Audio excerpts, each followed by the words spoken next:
Tiago, a pergunta que eu quero fazer para você é o seguinte.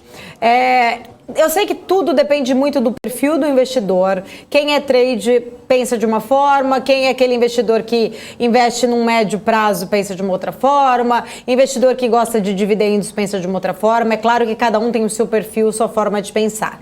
A gente aqui na BMC, eu sempre gosto de frisar que a gente tem aqui uma isenção, que a gente não tem vínculo com nenhum banco, nenhuma casa. Isso nos permite trazer pessoas com diferentes pontos de vista, pessoas concorrentes, e tem várias pessoas que passam por aqui. Tem alguns que são mais pessimistas, outros que são mais otimistas, outros que não acreditam mais no Brasil, falam que o investimento tem que ser só lá fora, outros que acreditam nas criptos, outros que odeiam criptos, enfim. Eu acho que talvez esse seja o grande legal aí, o grande barato, é que a gente tem essa pluralidade de opiniões diferentes, não deixa a gente míope. Muitas vezes tem gente que não pensa aqui e critica, mas eu sempre gosto de falar, se for bom para você, absorva, se não for bom, abstraia, mas você como um investidor profissional, a minha pergunta é a seguinte, né? Ontem mesmo a gente viu aqui um dos nossos entrevistados, ele falou que não era momento, que o momento está muito ruim, que essa questão de querer você acreditar que comprar em queda vai te trazer rentabilidade é ruim. Respeito a opinião dele, depende da forma como ele também investe, se é num trade rápido, para ele realmente não vale a pena. A gente tem aqueles outros que falam, não, vamos avaliar as empresas que ainda têm bons fundamentos, pegar upsides, e se eu estiver pensando para 2023, 2024, 2025, eu vou ter um ganho em cima disso. Pegando essa questão das small caps e dessa linha toda aí de raciocínio, qual a sua opinião seria os setores ou quais papéis, se você puder compartilhar, que tem chamado a sua atenção, que você ainda acredita que tem esse bom potencial de upside, independente do perfil ali? Eu sei que quem tem pressa quer agora, mas quem não tem, qual que seria uma dica aí de ouro que você dá para o nosso investidor que está aqui assistindo, que você acredita que está descontado, mas que realmente ainda tem tudo para se recuperar com a recuperação econômica vindo pela frente?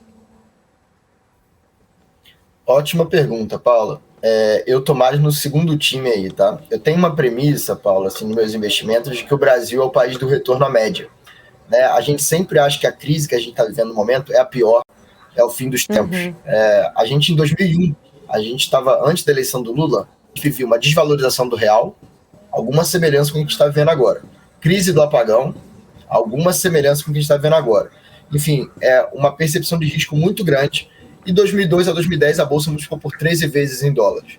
Tá? Não estou falando que vai se repetir agora, mas as pessoas sempre tendem a colocar o curto prazo no longo prazo, perenizar isso e colocar mais risco do que efetivamente às vezes se tem, ou mais otimismo do que efetivamente se tem. Eu acho que hoje em dia a Bolsa brasileira está barata, na minha visão, olhando sobre quase qualquer métrica, tem muita coisa barata. O que o investidor precisa fazer é saber escolher bem o que está barato na Bolsa, que a Bolsa é um bicho gigante, né? Tem vários ativos ali dentro, tem coisa muito cara, na minha visão, e tem coisa bastante barata. Falando de ativos específicos, o que eu acho que é uma estratégia legal para o investidor pensar? É legal você ter uma estratégia de small caps, que é a grande vantagem do investidor pessoa física contra fundos, ter acesso a essas empresas de baixa liquidez, mas você não pode ter só small caps. Se o fluxo vem negativo, você fica de braço apertado. Então, você tem, às vezes, ativos descorrelacionados na carteira. Você vai ter, por exemplo, uma Suzano, que em tese anda com dólar, ou frigoríficos. Então, large cap, você vai ter small cap, você vai ter um pouco de empresas de dividendos.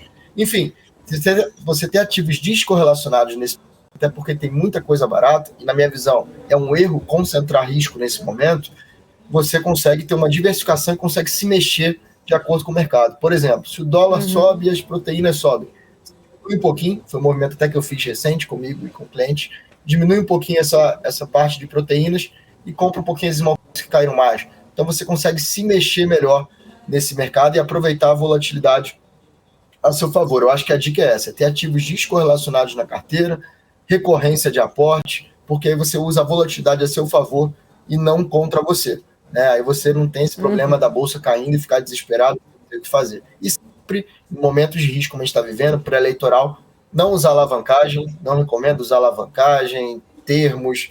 Eu acho que não é a hora de se expor a esse nível de risco, não. As pessoas têm que ir com calma, parcimônia. O dinheiro grande está no longo prazo e não em querer ficar rico da noite para o dia. Isso normalmente não dá certo. Eu acho que eu nem preciso perguntar se você concorda, né, Marcos Saravalli?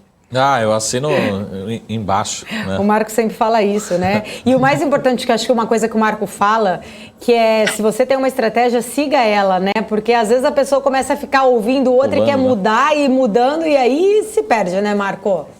Mas se você quiser complementar alguma coisa aí sobre essa questão do Thiago... Eu acho que é perfeito. Até, inclusive, eu pus um tweet essa semana, falando que a gente teve 3 bilhões de reais, isso é um pouco menos de 3 bilhões de reais de saques dos fundos de ações nesse mês de setembro.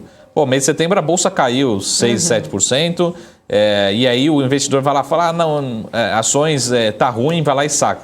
Né? Na verdade, é o momento para você aportar mais, né? Não para você sacar. Então, o investidor, eu brinquei assim, a gente tem milhões de cursos, né? E vai ter 2022, 2030, sempre vai ter curso, né? Na internet, qualquer lugar, e vai estar assim... É muito fácil investir na bolsa, compra barato e vende caro. Mas o investidor faz justamente o inverso, né? E aí fala assim, não, realmente a bolsa não é para mim, é um cassino, especulação, enfim. Mas a hora que realmente é para aproveitar oportunidades do investidor, é lógico que assim, tem ações que a gente não vai ver ela subindo 10% em outubro, 15% nesses últimos 2, 3 meses. Mas até a gente, junto com o Thiago também, a gente consegue encontrar papéis que têm potencial de subir 100%, 150%, 200%. Pode subir? Pode, mas pode ser que em 2 meses ainda caia antes de começar a subir. Pode ser que suba só daqui a 6 meses, começar uma trajetória de alta. Mas são nesses momentos que a gente começa a achar, fala assim, tem papel com 100% de upside? Tem, pessoal, tem, mas pode ser que não suba em outubro. Pode ser que em outubro caia mais 5%, 10%. E o investidor acaba sempre maximizando o prejuízo, né? Ou seja, a hora que está no pior momento, ele vai lá e saca do fundo de ações. E eu não duvido nada, outubro vai ser mais um mês de saque de ações, né? E acaba acelerando esse processo, né? Que deveria ser um processo inverso, mas enfim, acho que é um trabalho contínuo, né? Que a gente tem que fazer todos os dias, né? Com certeza. Quer complementar, Thiago? Eu já aproveito para você deixar seu recado final, por favor. Fica à vontade. Eu falo pra caramba, então eu sempre quero complementar, nem o que precisa. Mas pode complementar. É exatamente isso que o Marco falou. E quando a pessoa estiver lá com o Brasil, céu de brigadeiro, desemprego baixinho, inflação controlada, o presidente não falando tanto, o Congresso aprovando reformas, tudo tiver ok, não tiver eleição na frente, o preço dos ativos não vai estar nesse patamar. Então, gente, não tem almoço grátis. Por isso que é muito contraintuitivo comprar na baixa e vender na alta. Não é tão simples. Porque você tem que comprar na incerteza, quando as notícias são boas.